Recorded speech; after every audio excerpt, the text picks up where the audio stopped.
Bonjour, je vous reviens avec cette vidéo pour répondre éventuellement à des questions qui m'ont été posées. Je réponds une à chaque fois que j'ai un peu de temps devant moi. Donc voilà, pour ceux qui viennent à peine de découvrir ma vidéo, je m'appelle Mariama. Je suis un être de lumière qui est passé par le cheminement sur lequel vous êtes actuellement. Et le chemin n'a pas été... c'était plein d'embûches. Parce que quand on est un être de lumière et qu'on n'est même pas encore au courant de ses pouvoirs, il y a ceux-là qui passent leur temps à vérifier vos vies et tout. Ils sont déjà plus avisés même que vous, hein. Bien avant que je ne vienne au monde, il y en a qui savaient déjà que j'étais un être de lumière. Mais personne ne me l'a dit, Dieu faisant, comme je dis toujours, que tout est déjà tracé d'avance. Donc j'ai été vraiment apprêtée, tous ces combats m'a vraiment apprêtée et ça m'a rendu, je dirais, badass. Donc voilà, je vais répondre à cette question qui est revenue à plusieurs reprises. Mariama, pourquoi c'est important d'être spirituel? Il y a beaucoup de facteurs qui rentrent en compte quand on est spirituel. Être spirituel, pour moi, c'est la meilleure chose qui peut vous arriver. Vous n'avez pas besoin d'être religieux pour être spirituel. Non, vous n'êtes pas obligé de faire tous ces détours-là, passer par la religion et autres. Non, on n'en a pas vraiment besoin. Parce que la spiritualité, c'est ce que nos ancêtres y pratiquaient avant l'arrivée des religions et compagnie. Voilà. Donc, quand on pratique la spiritualité pour une Africaine, ou bien pour un Africain, c'est comme revenir à la maison, à la source. Donc voilà, je veux dire que c'est du propre à nous, ça, en fait. Voilà, c'est pour ça que dans certaines de mes vidéos, j'ai vraiment exhorté les mamans africaines de devenir spirituelles. Parce que c'est la maman qui éduque. C'est la maman qui transmet les valeurs le plus souvent en Afrique. En tant que femme africaine, je sais vraiment de quoi je parle. Et quand une maman, elle est spirituelle et qu'elle a une âme qui est éveillée et que son esprit également l'est, c'est normal qu'elle va le transmettre automatiquement à ses enfants.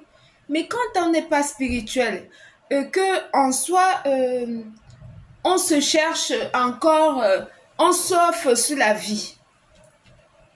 Et on fait les enfants à la chaîne comme ça, là. Bon, quand vous faites ça, ces enfants-là, à votre avis, vous allez les transmettre quoi? Ce genre de personne-là qui n'a aucune notion de la spiritualité, qui a les enfants comme ça, là, enchaînés, là. Voilà. Ça fait le rang d'école, là. Vous allez transmettre quoi à ces enfants? Vous ne pouvez que transmettre que ce que vous avez. Vous allez transmettre à ces enfants vos lacunes. Vous allez transmettre à ces enfants-là les valeurs éphémères. Vous allez transmettre à ces enfants-là je dirais que tout ce que la matrice vous a implanté dans la tête. C'est ça que vous allez transmettre à ces enfants-là. Et d'après vous, vous pensez que quand vous transmettez ça à ces enfants-là, eux, à leur tour, qu'est-ce qu'ils vont devenir? Ils vont continuer à être les marionnettes de la matrice. C'est aussi simple que ça. Hein? Les chiens ne font pas les chats. Hein? Donc voilà. D'entrée comme ça, je pense que ça vous donne déjà un peu... ça vous annonce déjà la couleur. Oh la rigolade. Il commence encore à me faire rire. C'est incroyable. Là, comme ça, je vous ai annoncé la couleur. Donc, vous allez un peu essayer de comprendre ce qu'il en vient. Donc, voilà. Pour entrer dans le vif de mon sujet, ces personnes m'ont posé cette question pour savoir pourquoi c'est important d'être spirituel. Pour ma part, être spirituel, c'est... ça joue un rôle très important dans la vie de l'être humain. Être spirituel, c'est constructif, pardon. C'est très constructif. Parce que, en fait, être spirituel, c'est une quête intérieure de nous-mêmes, en fait. Ça nous permet de mieux comprendre qui nous sommes et ce que nous sommes venus faire ici sur Terre. Parce que chacune de nous, autant que nous sommes, nous avons tous une mission ici. Nous avons tous une mission sur Terre. Et il y en a qui pensent qu'ils sont venus là simplement pour venir manger les hamburgers et les pizzas. Ça fait rigoler hein, quand tu vois ça. Mais quand en plus de ça, franchement, il n'y a pas que ça. Hein. On est venu là, chacun sa mission. Il faut chercher, il faut essayer de chercher, de trouver sa zone de génie. Ce que moi j'appelle la zone de génie ici, c'est quelque chose que tu fais avec facilité, sans pourtant te fatiguer, que tu prends plaisir à faire, pourtant c'est un travail. Tu prends plaisir à faire et puis ça te, voilà, ça te fait vibrer quand tu le fais et tu le fais naturellement et bien. Ça, c'est ta zone de génie.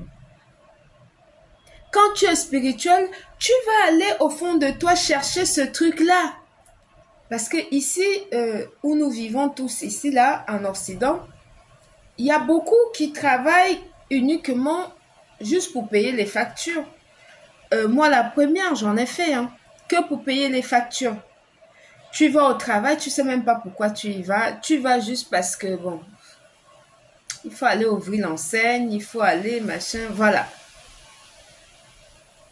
Au fond de toi, tu sens que tu n'es pas à ta place.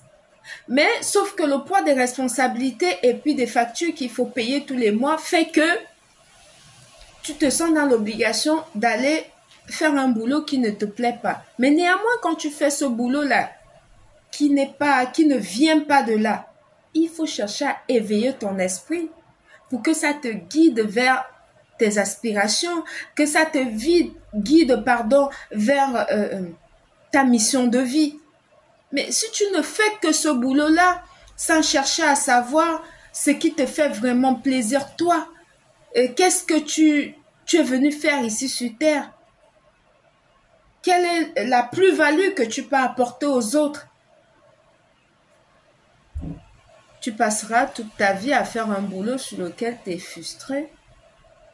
En plus de ça, tu ne seras pas heureux et ton âme ne sera pas éveillée et ton esprit endormi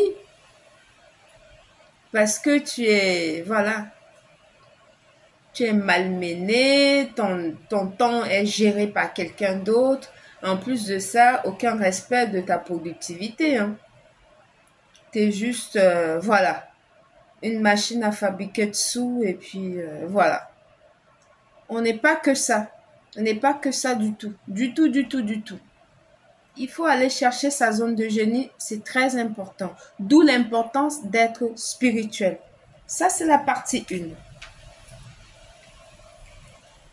Je dirais que la spiritualité, non seulement ça nous permet de trouver notre place dans l'univers dans lequel nous vivons,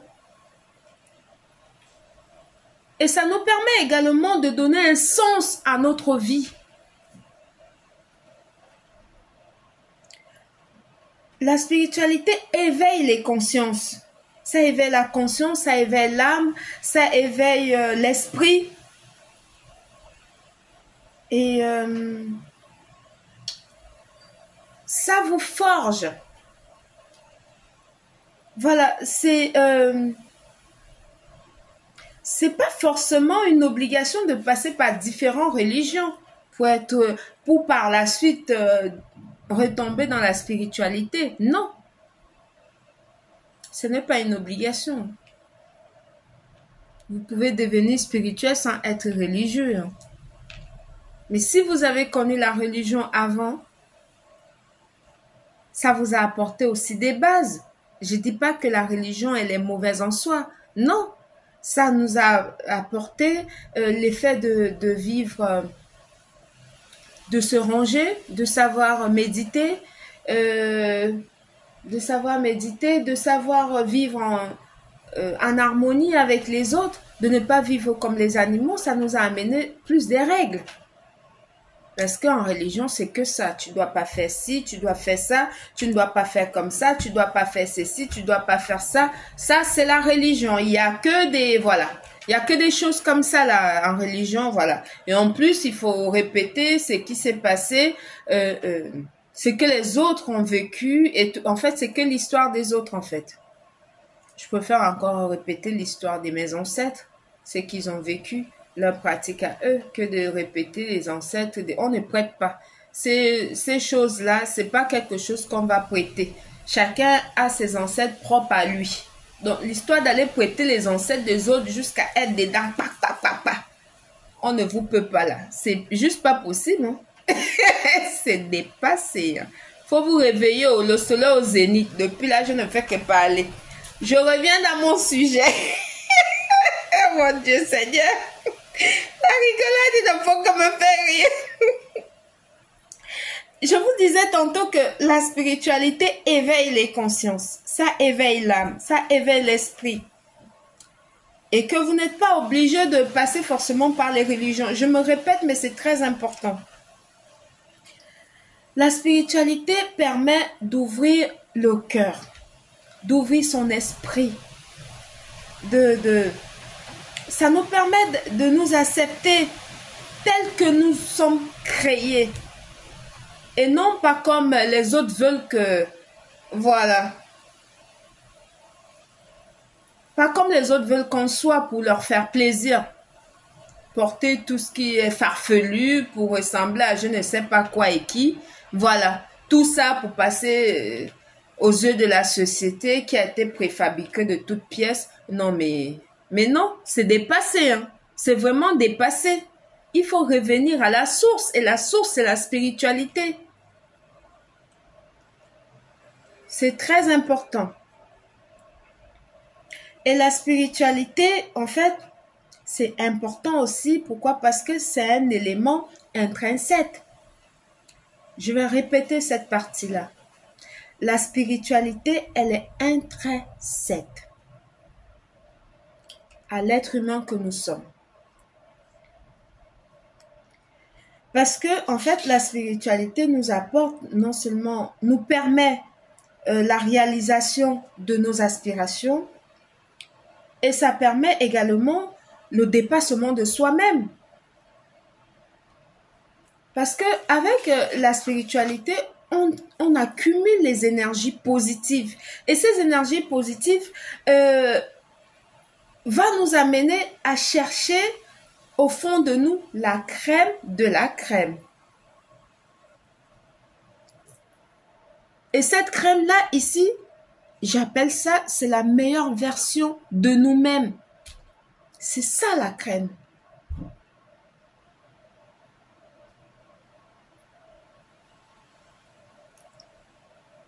La spiritualité nous permet également d'avoir un mindset au-dessus de la moyenne.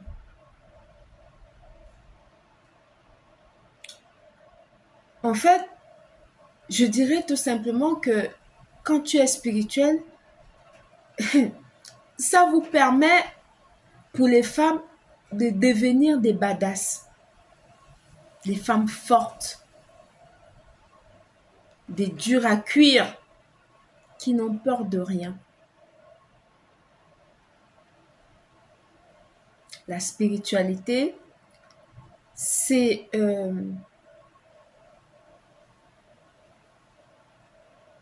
notre âme secrète. C'est l'âme de destruction massive que l'Africain a. Si tous les Africains devenaient spirituels, Je préfère ne pas dire ce qui va arriver.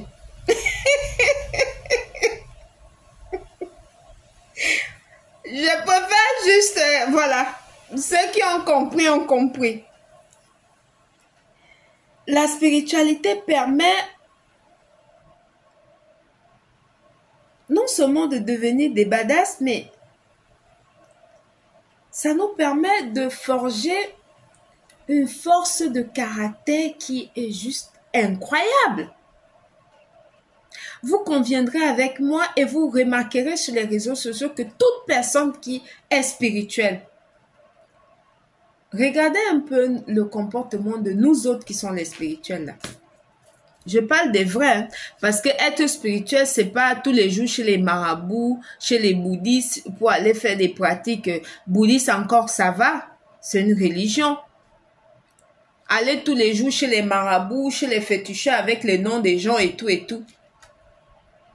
Non, c'est pas ça être spirituel. Hein. Aller chez les marabouts tous les jours, ce n'est pas spirituel du tout. Hein. C'est juste une pratique qui est différente de la spiritualité. C'est juste le côté renversé en fait. Ça n'a rien à voir avec la spiritualité. Il faut savoir faire la part des choses. Hein. Parce qu'il y a beaucoup qui disent « Oh non, je suis spirituel, mais tous les jours sont chez les marabouts. » Quand tu es spirituel, tu n'en as pas besoin. Ton esprit est éveillé. Ton âme est éveillée. Tes guides sont là. Ils te disent tout ce qui peut t'arriver, pardon, tu es prévenu d'avance. On t'apprête mentalement pour ça. C'est pour ça que l'ennemi nous attaque, nous autres les spirituels, pour qu'on ne puisse pas avancer. Mais sauf que ce qu'ils oublient, c'est qu'ils sont utilisés par le divin. Parce que quand ils nous attaquent comme ça, c'est là où on nous propulse. Ils nous attaquent, on nous montre le chemin. Ils nous attaquent, on nous montre le chemin. Ils nous attaquent, c'est comme ça.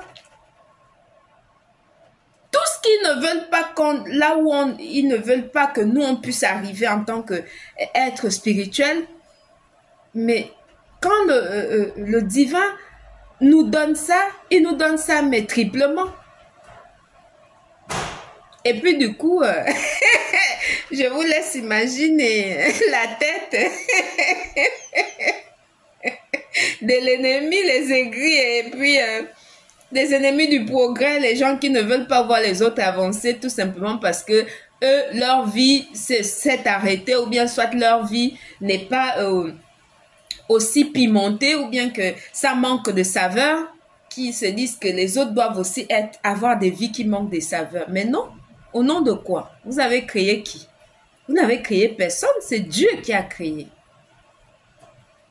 C'est ça, il faut que ça soit clair. C'est pas parce qu'une maman t'a mise au monde ou bien un papa, tu es passé par un papa pour venir au monde, que lui, il a le droit de te bloquer. Non, tu lui dois obéissance quand tu es enfant et tu lui dois respect quand tu es adulte.